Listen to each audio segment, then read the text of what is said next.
Okay, so this is the first time I do such a thing, so apologies if something is broken or whatever.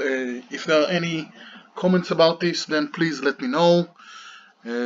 Obviously, it's going to be too late to fix this, but at least I can figure things out for the next time. Also, if anyone knows of a good program that records the full screen, then it would be very nice to know about it. I'm using the default Windows game recording thing, which apparently does only one application, which means that I won't be able to show you any Dr. Racket running. But hopefully it will all work out fine. So yeah, just as a quick reminder, we started talking about what exactly. We started talking about types, and we started by the big question of what exactly is a type. And basically what I told you is that a type is anything that any property that can be verified statically. So the statically here is very important. It means that what we're doing when we're doing type checking is we look at the code, and we at least in theory should look at all of the code, but we're not running any code. So it's very important, especially when it comes to exam questions about this, that there is no evaluation involved in any of the type checking. Think about it as a kind of to type check some code means to follow the intention with respect to a specific property, but don't run the code in order to verify that. Because if we run the code, then as usual we fall into the into the incompleteness or undecidability problem. So yeah, so that's that. Then we talked about some properties that we might want to check using a type checker, and eventually we said that we're going to use the traditional approach for type checking, which is types are basically sets. So we have a set of numbers, we have a set of strings, we have a set of functions, we have a set of booleans, and our types are basically figuring out which identifier is bound to which kind of a value.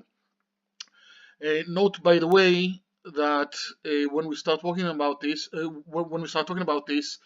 that this is not what Type Racket is doing. So we're doing something which is a variant of something called a Hindley-Milner type system. And one of the important aspects of this system is that each binding has one type, and as you'll see, each binding can have exactly one type. So there's none of the kind of extra expressiveness that you get with Type Racket, where you can declare a type to be one of several things, whether it's an integer or more generally a number or an any, and so on. As a result of that, Type Racket doesn't associate each binding with a specific type. Each binding can actually have several types, and we've seen examples like that. Examples like this example, where basically what happens over here is we have a function that takes in either a string or a number. That means that the argument over here is a string. So the type of this x, the argument is a string or a number, so this x has type of a string or number. That doesn't really matter because that's a binding instance. But over here it does matter. We need to know what type this thing in order to type check this expression. And the type of this x is either a string or a number. In contrast to that, the type of this x is known to be a number because we know that original type of x was a union of a string or a number, and now we check that x is a number, therefore this x must be a number. In the same way, this x must be not a number, and because of the original type, we know that the type of this x is therefore a string. So yeah, we're not going to have any of that. Our type system is going to be much simpler in general. Okay, if you remember, we started by having two types and we presented them as two axioms. The first axiom says that any piece of code that has the form of a number, so this is actually just a template, which means that this program or this program, both of these things look like numbers, and therefore they have the type of a number. On the other hand, anything that looks like a fun, so any form that starts with an open brace fun and then a name, again, remember that we're talking about a syntactic operation. Each form that looks like that has a type of a function. Okay, we proceeded with that, and we said that more generally we're going to present these things using something called a type environment, or gamma. So in this case we have gamma proves that n is a number, and this is done without consulting gamma. Therefore the purpose of gamma is irrelevant at this point. And that's the axiom. N is a number, where n is any program that has the shape of a number. In the same way, a fun expression is a function, again, regardless of whatever is in gamma. Then we introduced the rule for bindings, and we said that the type of a binding is whatever gamma assigns it. By this, what we learn is that gamma is basically a mapping. It's a type environment that maps identifier names to types. And as we'll see, this is, it's something that looks like a mathematical thing, but we're talking about a very concrete sense, and we'll actually have exactly this kind of a gamma in our code. So our gamma will map some name like n to a number. This will be a mapping in gamma, just in the same way that at runtime we have the runtime environment that maps n to some value. So we're going to deal with specific objects that represent types, but these objects are going to live only in our code. These objects are not something that users use in any way. They can specify them, at least in the beginning, but later on we'll even get rid of that. So remember that types are not first-class values. They're not like functions, for example, that you can use like any other value. This is again a very traditional type system in which something like number is something that you can declare as an input, for example, for a function. By the way, our syntax is going to look like that. This would be the syntax of a function that takes in a number and returns a number. In any case, this number is not something that we can even mention in any expression. We cannot use it as a runtime value. We cannot create new types at runtime, and that's important. That's an important aspect of all of this. In any case, this rule again says that given a specific gamma or a specific type environment, we can prove that X has, it is an axiom that that X has the type which gamma maps it to. Okay, then we started to talk about type judgments, and the first judgment that we had was pretty obvious. What we say here is something that we can read in both directions, going from the top to the bottom, which is how you can describe addition, for example. We say that if we know that A is a number given a specific gamma, and we know that B is a number given that same gamma, then we know that the expression plus AB is also a number using the same gamma. Something which is more relevant for our case is to read it from the bottom to the top, which means that we view this whole thing as a proof tree, where this is the root and these are the two leaves. So to prove that in a specific gamma, an expression which is plus AB has a type of a number, what we need to do is we need to prove that A is a number, and we need to prove that B is a number. So our proofs are always going to look like we need to show something, and that will sometimes have sub goals that we need to show in order to show our main claim. And at some point we're going to reach axioms which are going to be true without sub goals, and hopefully the whole tree will be provable by reaching these kind of axioms. By the way, the whole thing is going to be made easy because we're going to have just one rule for each kind of an expression, and that's also something which is important. It's certainly something that makes something that we talked about in the past a crucial, which is compositionality. The meaning of an expression is determined by the composition of meanings of its subexpressions. This is why we don't really need to know, for the purpose of this specific judgment, we don't need to know what's going on in A. We don't need to know about what's going on in B. All we need to know is if the meaning of A is a number and the meaning of B is a number, then the meaning of A plus B is also a valid number. That's the important thing here.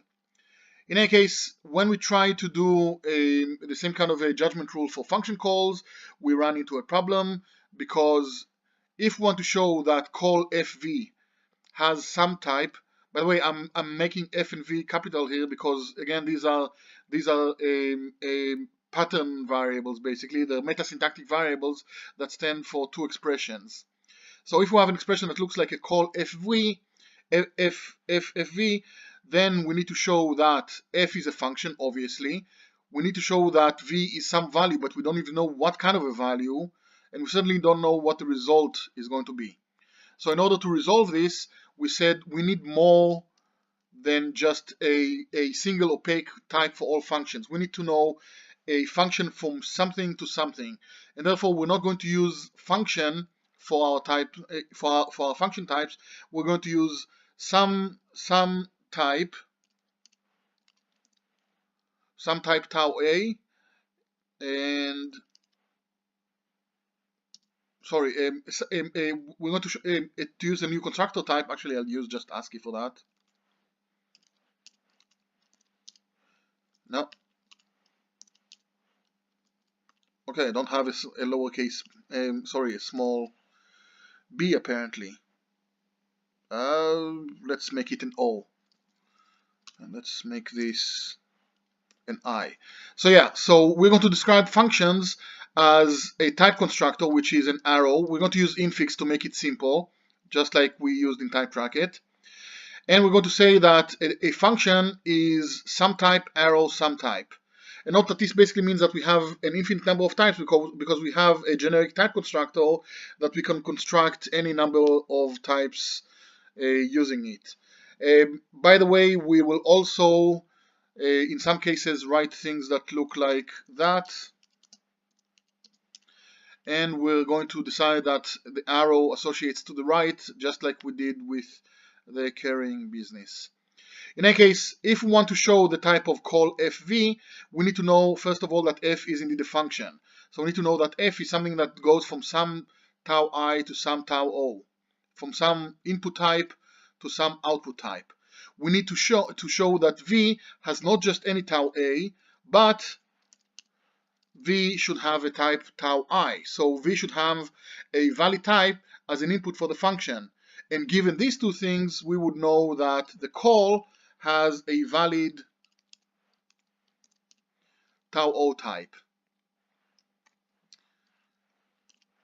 So that's that. We had some examples of code, and again, as I just showed you, we're going to have our syntax is going to be modified just a little bit, so it's basic Flang with functions, obviously, and we're going to have a function, an identifier, and then colon and the type of that identifier, and then colon and the return type. Note that I'm using parentheses here, even though in practice we still need to use braces.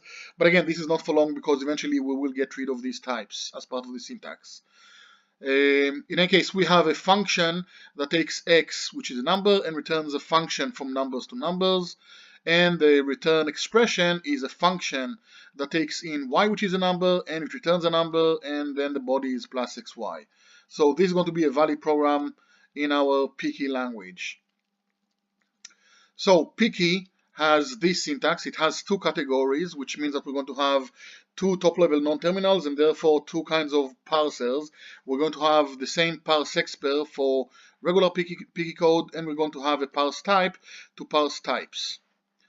So Piki has everything in exactly the same way as Flang does, and the only addition is in the fun expression, where we have colon type for the input type and a colon type for the output type. Then we have the syntax for types, which is currently either a number or a typed arrow type.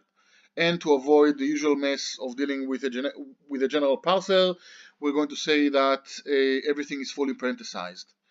This is going to make things very verbose, but again, we're going to get rid of that, so don't be disturbed by the verbosity of this language. In any case, this language is defined by our typing rules, and currently we have these typing rules. We have anything that looks like a number is a number, that's an axiom. Anything that looks like a function is a function, that's also an axiom. But now instead of saying a function, we say that it has that it's a function of type tau1 to tau2, where tau1 and tau2 are these two types specified by the syntax. Then we say that x, any identifier or anything that looks like an identifier, has type gamma x, whatever the type environment defines it as. We're going to say that to prove that a plus b is a number, we need to show that a is a number and b is a number. That's for any expressions a and b. Actually, arguably, these should also be in capitals because they're also arbitrary expressions. So there's that, and then we have the function call type, where to show that call fv has some type tau2, we need to show that f has type tau1 to tau2, and that v has type tau1, that is a valid type for f, and again the conclusion is that the result is tau2. You can see that this is going to require some kind of a pattern matching like thing. So given that this is our goal, so this is what we're starting with, all we're going to know at this point is just that the type should be tau2. We don't know what tau1 is.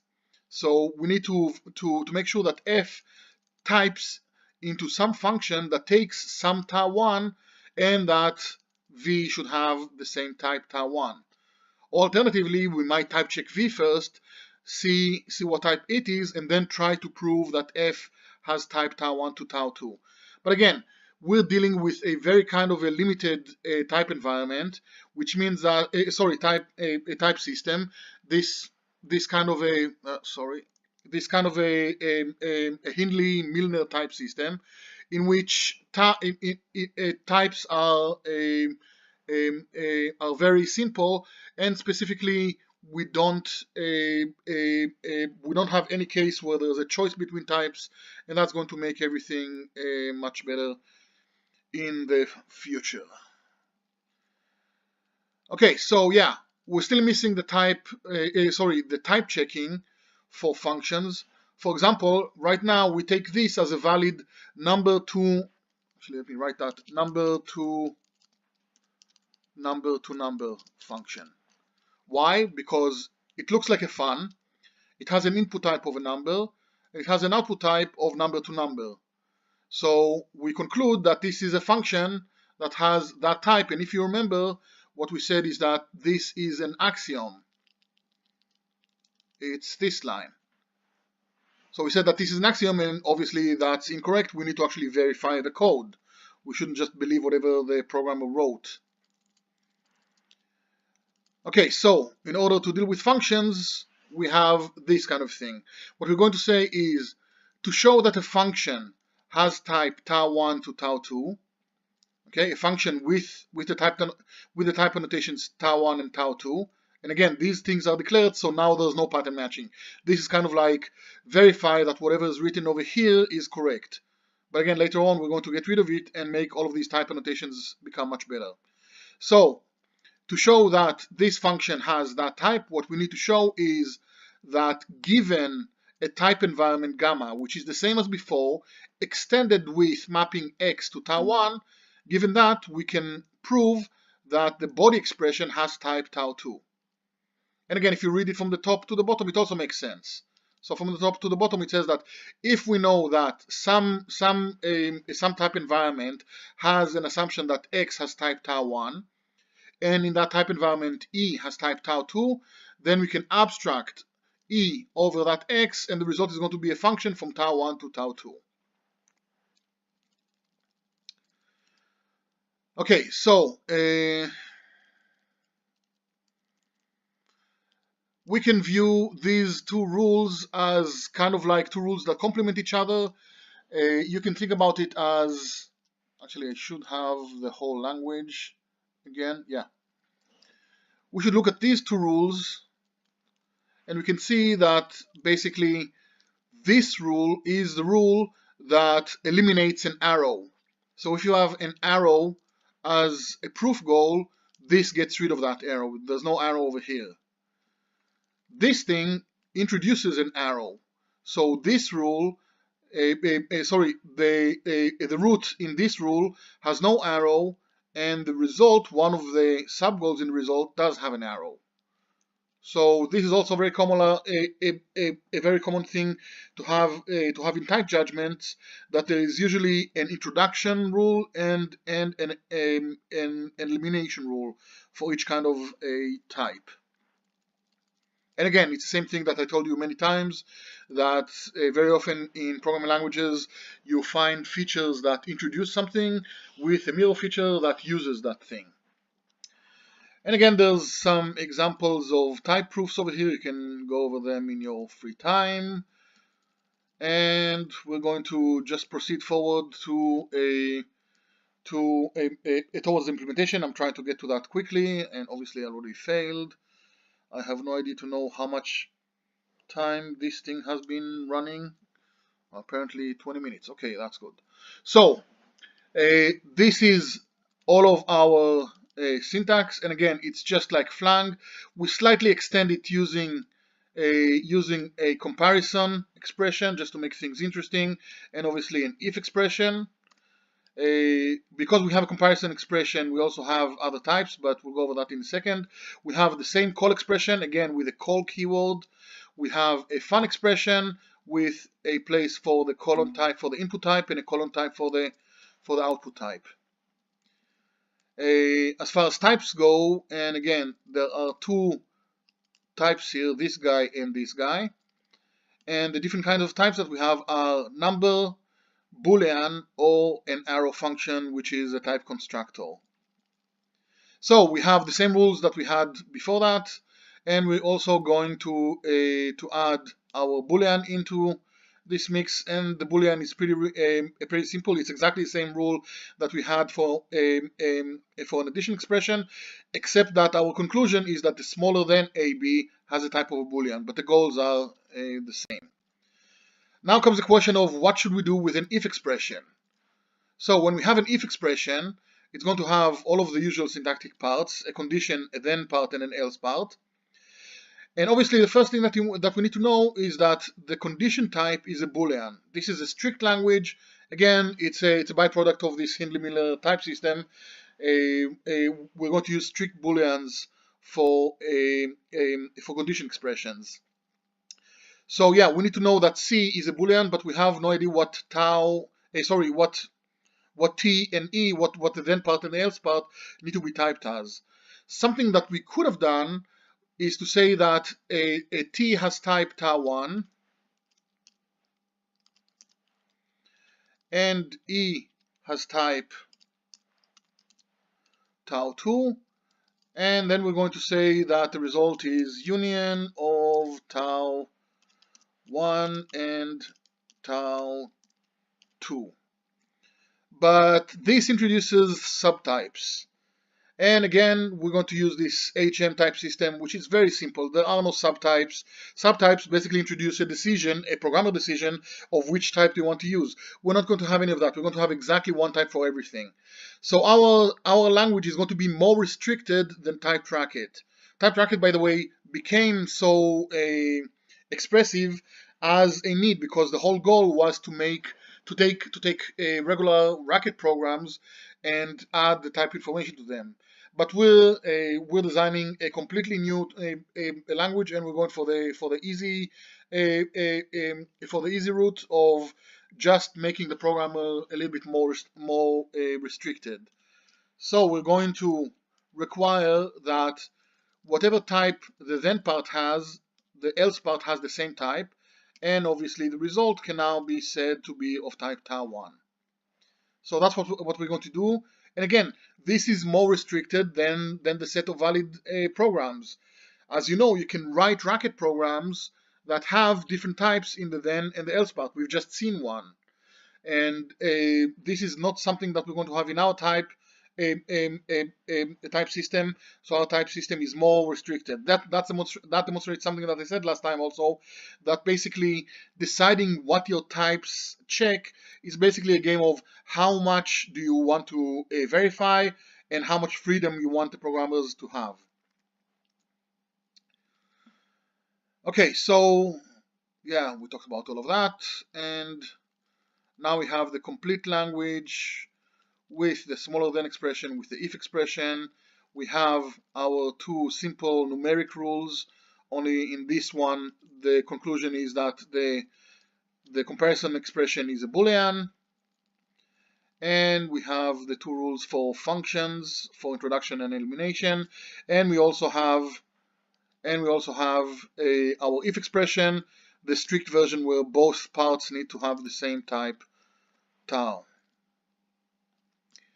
Now in general, when we go to extend Piki, we can choose one of two ways. So one way is to encode the feature directly. For example, if we want to encode the full flank, if you remember, by the time that we introduced functions, we also had with expressions. So if we want to introduce with expressions, then we can just encode them directly. If you do a full type system yourself, then you need to prove that the type system is correct. We'll talk about that later on. And that can be a more dangerous way. For now, I mean, you can just read this and make sure that it makes sense. So basically what we're going to say is, if we have an expression that looks like with x, v, and then the body is e, we need to know what type x should have. Since it's a new binding, we need to have a type for it, so we're going to use tau1 for that. And let's say that we want to show that the type of this whole with expression is type tau2. So for that, we need to have two sub-goals. The first one is to show that the named expression, that this expression does have the type tau1. So that's this sub-goal. And we also need to show that the body expression has type tau2. And the body expression should have type tau2 given the current gamma plus the new binding. So what we need to say is that E has type, what we need to show is that E has type tau2 given the same gamma plus a mapping of X to tau1, the type of the binding that we declared over here. So this is one way to do that. But another way to do that is to remember that we said that these two forms are completely equivalent. If these two forms are completely equivalent, that means that we should be able to take one of these forms and rewrite it to the other. This is not going to be a completely straightforward rewrite here because we have the types, and the types are actually different in the two. But let's say that they are. What we could do is this. We could start with a with expression. So here we have the with that we wanted to prove its type. So we have with x type tau1, v type v has the named expression for x that should have the type tau1, and then the body expression, and the whole thing should type as a tau2. So first of all, we expand this to its a syntactically equivalent form of a call of a fun. So this call of a fun introduces this colon tau2 over here.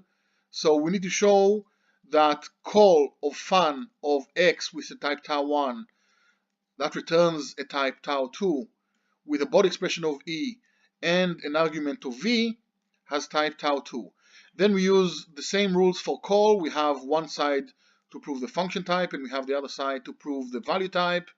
The function type turns into this sub-goal, and now if you look at just these things, actually let me do that for a second.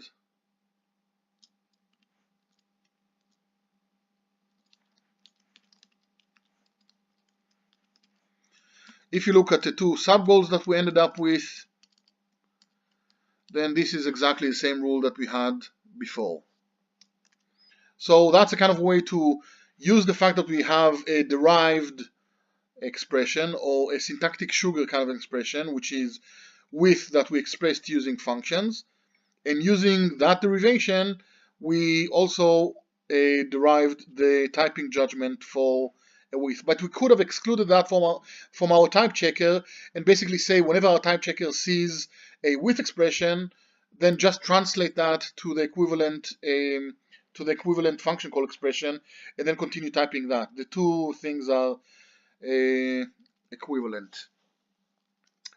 So we'll go on to implement Piki, and this is the part where I wish that I could have showed you the whole thing in Dr. Racket, but we don't. So let's put that whole code over here. So we begin with a grammar, which is what I said before. We also add subtraction for fun and equality also for fun. We have functions, yeah, fun. Call with if, and we have our two types, and again for the types we're actually going to use braces. We have our evaluation rules, and note that during evaluation we have no types, and that's important. Since type checking is something that happens only at a syntax time, it's only part of the compiler basically, then when we run the code there is no shred of types. And that's something which is very popular. It's called type erasure. Basically, we erase the types before we run them. In other words, we always compile code down to the actual machine where there are no types. And that actually fits the model of a machine code thing when you think about it, because there are no types there. I mean, obviously, everything that I said that I say has exceptions. There's other kind of low-level languages that have types and so on. So that's just I don't know, an oversimplification kind of thing. We have our type checking rules, which are all the rules that we talked about. I didn't even bother extending that to subtraction also, and this to equality also, but you can figure that out. In fact, since these things have Unicode in them, I'm going to just get rid of them to avoid possible slowness, because this version of Emacs has some kind of a Unicode bug. So onto the code. We have our AST definition for the Piki language, which again starts as completely the same as Flang. We have in this language a number expression, we have an identifier expression, we have add and sub. These two have two sub expressions. We also have equal and less. We also have fun. Fun is different than we previously had. Fun has a symbol for the name, a Piki expression for the body expression.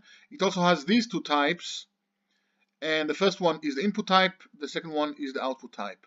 Since this is part of the syntax, we need to have entries for them in the syntax, and you can see that again our syntax definition mirrors our AST. We have two top-level non-terminals, and therefore we have two definitions of AST. In our case, it's a simple thing.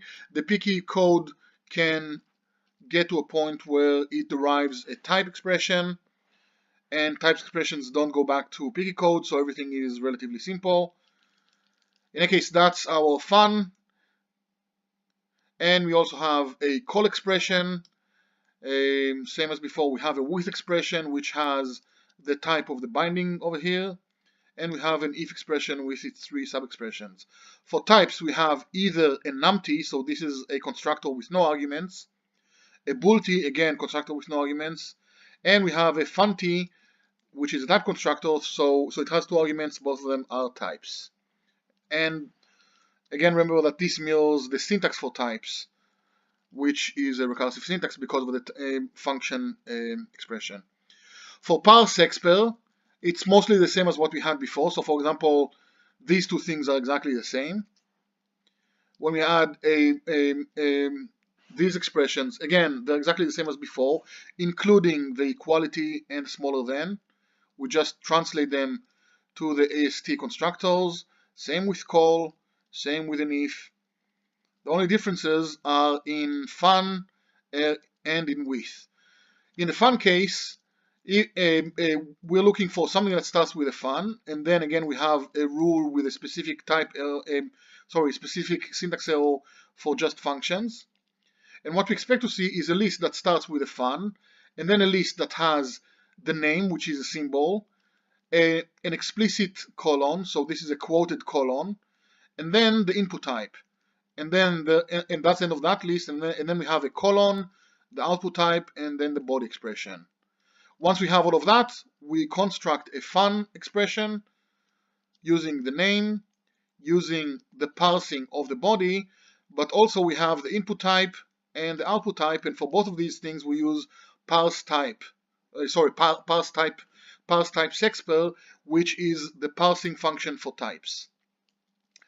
Similar thing with a with expression, we add the colon type over here, and again we use parse type sexpr for that type.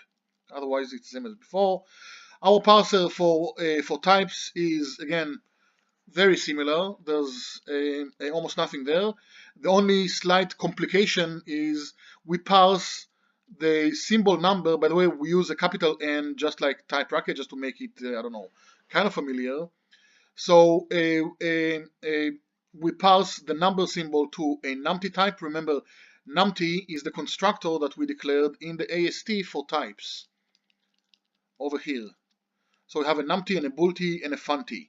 The t suffix is just to make sure that we don't mix things with, for example, the num constructor for the picky AST.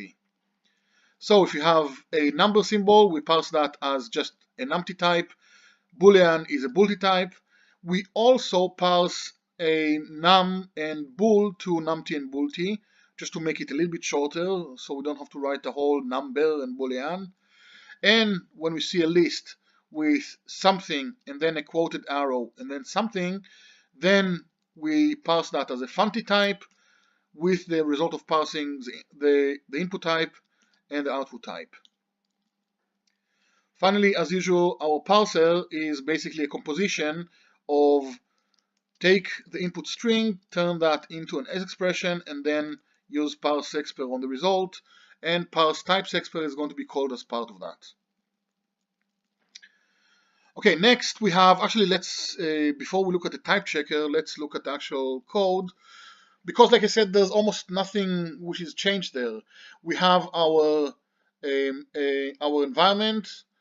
We use again the constructor approach. We have an empty environment with no arguments. We have an extended environment that has a new name and a value for that name. Values are either a numv, a boolv, or a funv with the name which is bound, the picky expression, and the environment. So this is a closure. Lookup is exactly the same as before. We have our strip numv and we have a arithop. All of these are things that we've seen in the past. I think that the strip numv might be different. We use that num arrow numv or the other way. I don't really remember, but the whole thing is basically the same. A arithop is something that takes a racket function, a racket binary numeric function, a function that takes two numbers and returns a number. It takes two values, strips off the numv wrapper, where this will throw an error if it got something which is not a number. Then it applies the racket operation, and then it rewraps the result in a numv. In a similar way, we have a boolop, and boolop is the same as the arithop, except that the racket function is one that takes two numbers and returns a boolean rather than a number.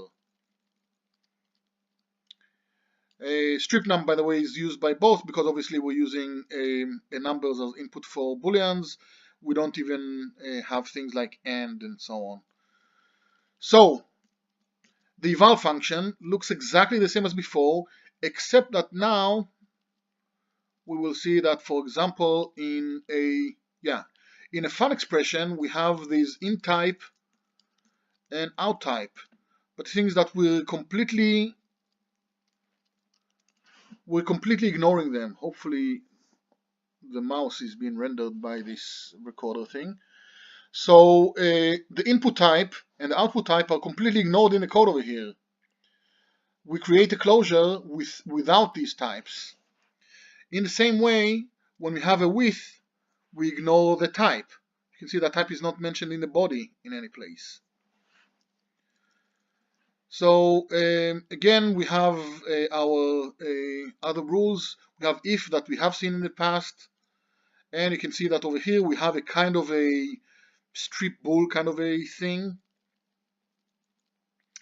And then we have our run function, and run takes a program, takes a string, parses that into a program, type checks the program, and then evaluates the result in an empty environment. So from here on, it all looks exactly like we're used to. The only new thing here is basically this type check.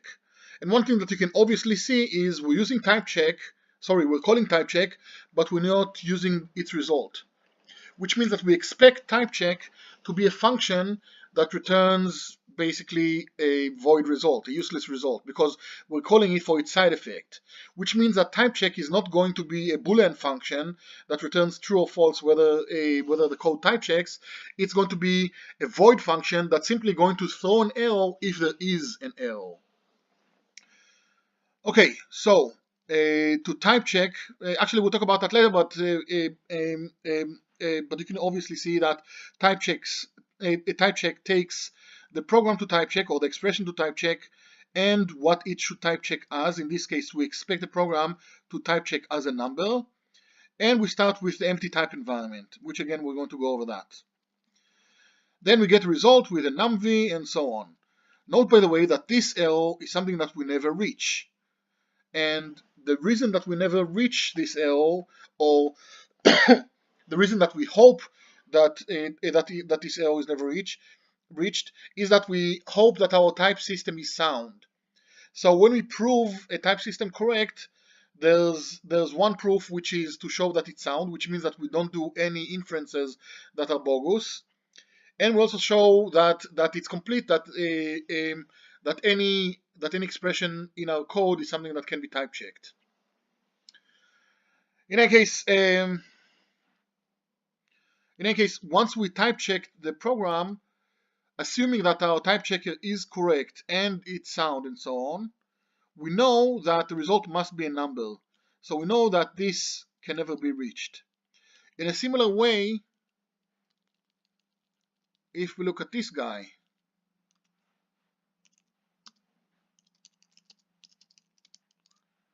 then this guy can also not be reached, because at runtime, when we want to strip a numv, we will always have something that actually has a number.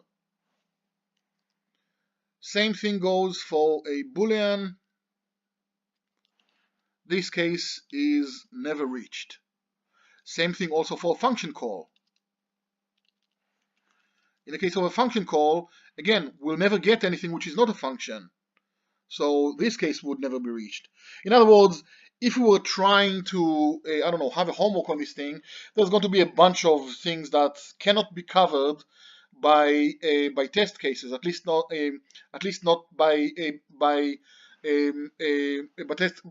test cases that specify a program to run, because they would all fail at the type checker part, and that's important.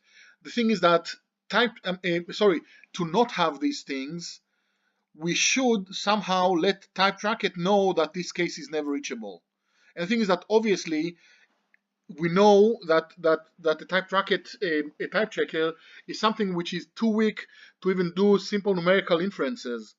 Therefore, there's no way in the world, I mean, there is no good type checker, even one with a complete theorem prover, that can infer that the code that you wrote actually implements a language with a type checker, and that this type checker is a correct one and a sound one, and therefore there's no need for this expression. So yeah, we have to have these things in, even though we won't have a complete coverage by the tests. But I'm not going to show you that in any way, because we're not using Dr. Racket. So we have a simple test over here. We'll see that something like that is a type error. The reason that this is a type error is that this expression has the right type, but we expect the whole program to be a number type. And the type of this is a Boolean. The type of this whole thing is going to be a type L, and the type of the running this is going to actually a type check fine and return 5, and so on. You can just look at these things. We have some more involved code later on. As you can see, something that I told you, these things tend to be very verbose, because this is basically a double call, and here we have a function that takes x and calls x with 1. Here we have a function that takes x and returns a function that takes y that returns x plus 1. In other words, this function is a carried plus function. So it's a fun x, fun y plus xy. Okay, so this is the carried plus. This is a simple function that takes in an argument and calls it with 1. So it takes x and calls it with 1. And we call it with that function. So this function is going to get that function as an argument and call it with 1, therefore making the result be a function of y that returns plus 1y. We call that with 123, the result is 124. All of that is nearly impossible to read when you look at the types, which means that yes, this is an actual problem. It's not just a syntactic problem of, yeah, just let programmers write more types. If you have a language that forces programmers to write these types, they would be less effective, basically, because it's impossible to read code. So we're going to avoid that in the future. In any case, going back to the type checker part, starting over here, we have the type environment. And note, just like I said, the type environment is an actual environment. It's not something which is some mathematical kind of an abstraction. It's actual code that we're going to write.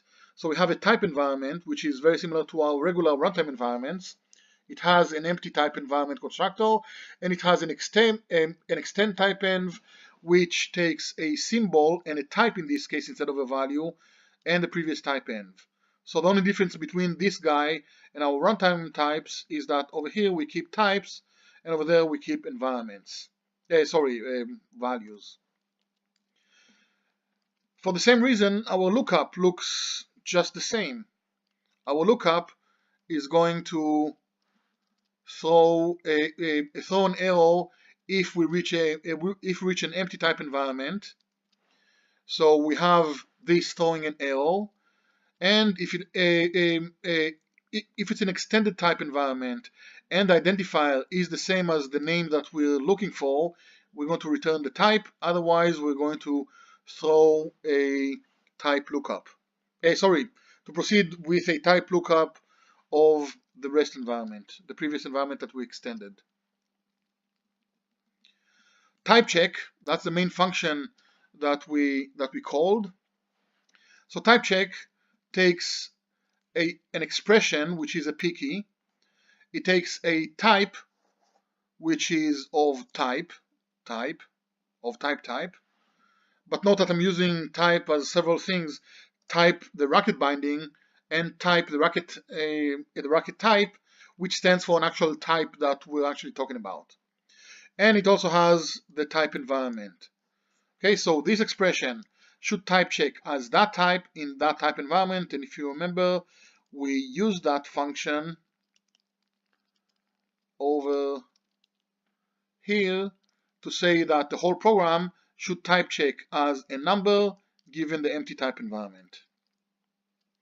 So we take the expression, the type in the type environment, and we're going to do something that looks kind of weird. We're going to call the type check star function with the expression and the type environment, and type check star would basically show us or return the type of that expression. And if that type is equal to the type that we expected, then we're fine, we don't do anything. But if it's not equal, so if this is false, because we're in an unless, so if this is false, we're going to throw a type error using the expression and the expected type. Note, by the way, that typecheck star doesn't take type as an input. So type is something that flows from the outside in. Okay, about these pauses. I have this instinct of waiting for any questions and staring at your faces as you're trying to avoid my stare and not ask a question. But yeah. Okay, so clearly all of the interesting stuff happens in typecheck star. As you can see, that's the only function that we have. After that, we start with the runtime stuff. So in typecheck star, we're getting a picky expression and we're getting a type environment, and we should return the type that expression types to. Okay, let's go over the expressions. When we have a num expression, we simply type that into a numt. So this is very simple. If we get a num expression, we just return a numt. Okay, again, this function should return a type. If we have an add expression, we verify that the two sides, the L and the R, are both numbers. And the important thing here is that we don't actually use the result of this. So again, toNums is something that we call just for its side effect. And you see that toNums is this utility, takes two expressions and verifies that the first one type checks as a numt, the second one type checks as a numt, and that's it. Since we're calling type check over here, that fits because type check itself is a void function. So it's not returning any value which is useful. And we know that if we do return, then that means that the expression type checked as a numt. So by this point in the code, when we are talking about a side effect, we're talking about the side effect of if we go to this point, then we know that no exception was thrown.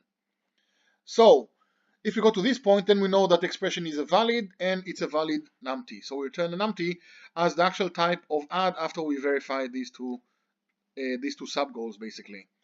Same thing for sub, same thing for equal and less, except that in those cases we return a boolty.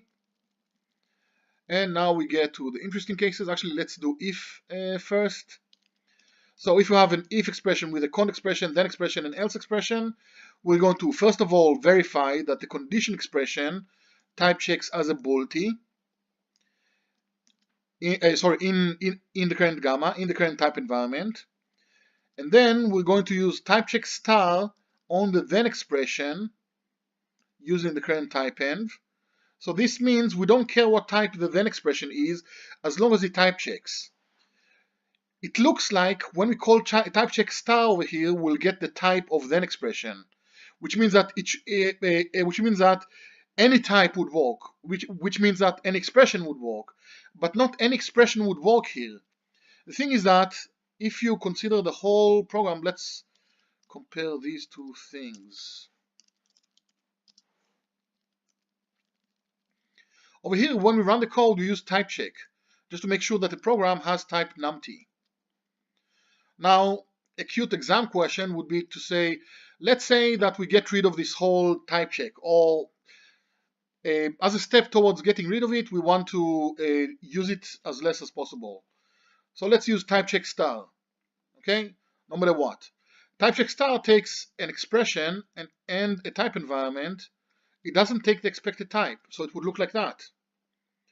If it would look like that, then that means that we don't verify that program actually returns a number. Therefore, this is just the same as if we had no type checker at all, no type checker at all. But this is wrong. Even if you have this, we still verify that the program has a valid type, and that's important. For example, if our program looks like that, then type check would fail. Okay, so this is a piece of program that doesn't type check at all. This is a piece of program that type checks to something which is not a number. So we'll accept this, but we won't accept any value. So it's not as if we completely ignore type checking. Yeah, let's restore that because I'm actually going to run this code later on. So yeah, so we use type check star to get the type of the then expression and then we use type check to make sure that the else expression has the same type over here as the input type environment. And if that's correct, then we return the type because we are still in the type check star function, so we should return the expected type of the whole expression. Okay, now if we have a with, then we have our bound ID, input type, named expression, and bound body. We should first of all type check the named expression, so we should type check the named expression and make sure that it has the same type as the specified I type, the specified input type. As you can see, this is redundant because we could have just used type check star and infer the type, but we'll do that next. So we're going to type check the named expression, make sure that it has the input type in the current gamma, in the current type environment. And then we're going to call type check star over the bound body with our gamma extended with a new mapping of bound ID, which is mapped to that input type. So that's the extension that we use over here. Okay, now for the case of a fun expression, we have our bound ID, input type, bound body, and output type. We always return a funty of the input type and output type. So the type is the type specified by this bound ID, by this in type and this out type. But before we do that, we actually type check. We actually make sure that the code is correct. We type check that the bound body has the type out type in an environment, in a gamma, which is an extension of the previous gamma, but it also maps bound ID to the input type. Note, by the way, that we don't type check.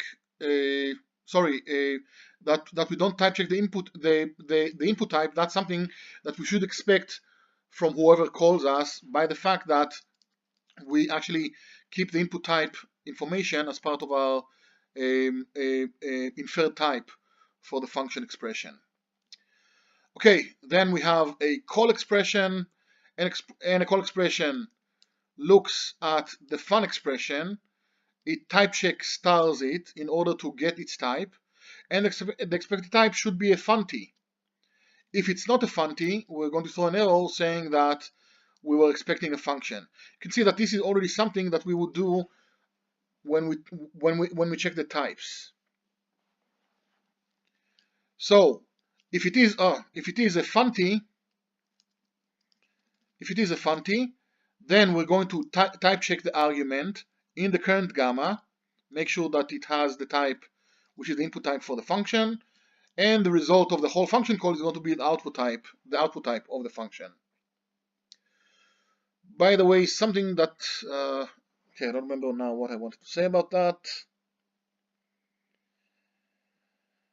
Oh yeah, something which is important over here is this whole thing is a syntactic operation. There is no closure, there's no function closure. So we don't know what the function value is. There's no two type environments, there's only the current type environment in both cases. That's something which is different than the way that eval treats our runtime environments. Another thing to note over here is we do this kind of an extension of type environments, and we have the same kind of a lookup which finds the first occurrence of a given name, which means that shadowing, so if we have a nested scope, then shadowing would work in the same way, and that makes sense because if we have a with x number and then we're going to do something like I don't know, add x to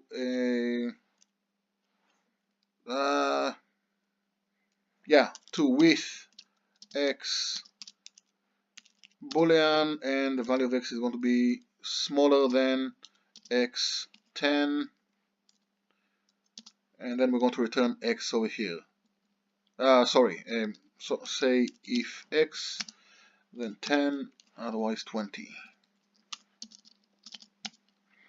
If you have this piece of code, then the scope of this x is this binding, which means that this x is a Boolean, and that makes sense for that expression.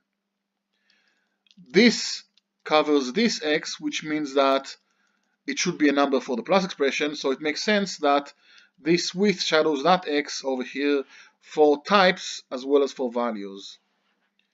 And just like values, this is still the previous x. That's the x from the outer scope, which means that this x is a number. It's actually the same as that x, therefore this x is a number, and the whole thing would type check. Actually, let's add that as one of our tests.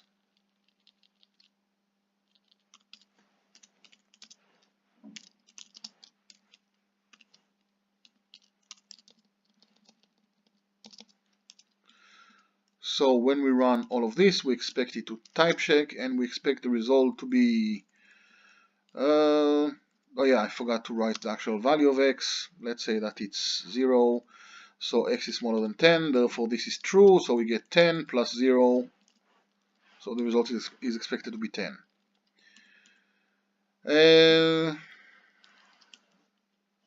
Okay, did we cover everything? I don't remember, and unfortunately I can't even ask you whether we did that, so I need to figure out whether we did that or not. Yes, we did cover the call case, the fun case, and the with case. Okay, so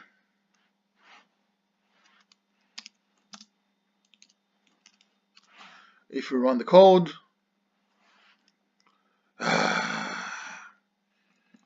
yes, that's a problem.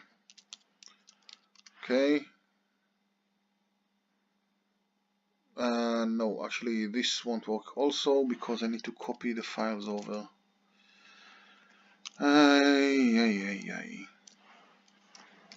Okay, let me try that again.